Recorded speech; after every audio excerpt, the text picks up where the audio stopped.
IPL 2026లో మనం play ఆఫ్స్లోకి ఎంటర్ అయ్యాం. అండ్ ప్లే ఆఫ్స్లో first match qualifier 1 RCB versus GT. And ఈ మ్యాచ్ ఇంపార్టెంట్ మ్యాచ్ కాబోతుంది. ఈ మ్యాచ్ గెలిచిన వాళ్ళు డైరెక్ట్ ఫైనల్స్ కాబోతున్నారు. అండ్ ఈ మ్యాచ్ ధర్మశాలలో జరగబోతుంది. అండ్ ఆర్సీబీ టీం చూస్తే వాళ్ళది స్ట్రాంగ్ టీం, అసలు ఈ సంవత్సరం బాగా పర్ఫామ్ చేస్తున్నారు. బట్ లాస్ట్ మ్యాచ్ ఓడిపోయి వస్తున్నారు. అండ్ వాళ్ళ బౌలర్స్ లాస్ట్ మ్యాచ్ లీక్ చేశారు రన్స్ని. బట్ వాళ్ళ బౌలర్స్ ఎక్స్పీరియన్స్ బౌలర్స్ కంబ్యాక్ ఇవ్వచ్చు.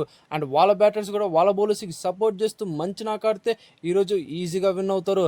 అండ్ వాళ్ళకి తోడు ఈరోజు ఫిల్ సాల్ట్ మ్యాచ్ ఆడబోతున్నారు అని చెప్తున్నారు. బట్ చూడాలి. అండ్ వాళ్ళ ప్లేయింగ్ 11 ఇలానే ఉండొచ్చు. ఫిల్ సాల్ట్ ఒక్కడే ప్లేయింగ్ 11లోకి రావచ్చు, మిగతా అంతా సేమ్ ఉండొచ్చు. మంచి టీం వాళ్ళది. అండ్ వాళ్ళ కీ ప్లేయర్ ఈ రోజు భువనేశ్వర్ కుమార్ కాబోతున్నాడు. అండ్ జీటీ టీం చూస్తే వాళ్ళది కూడా ఒక స్ట్రాంగ్ టీం. అసలు ప్రతి ఒక్క ప్లేయర్ కాంట్రిబ్యూట్ చేస్తున్నారు. వాళ్ళకి అండర్ డాగ్స్ కనబడుతున్నారు వాళ్ళు ఈ సంవత్సరం. ఒక్క ఎక్స్పర్ట్ కూడా భయ్యా వాళ్ళు క్వాలిఫై అవుతారని చెప్పలేదు. బట్ వాళ్ళు క్వాలిఫై ఆడుతున్నారు ఈరోజు. అది దానికి కారణం మాత్రం వాళ్ళ బౌలర్స్ ఒక ఎక్సలెంట్ బౌలింగ్ చేశారు త్రూ టోర్నమెంట్. అండ్ దానికి సపోర్ట్ చేస్తూ వాళ్ళ బ్యాటర్స్ కూడా ప్రతి ఒక్క బ్యాటర్ కాంట్రిబ్యూట్ చేశారు.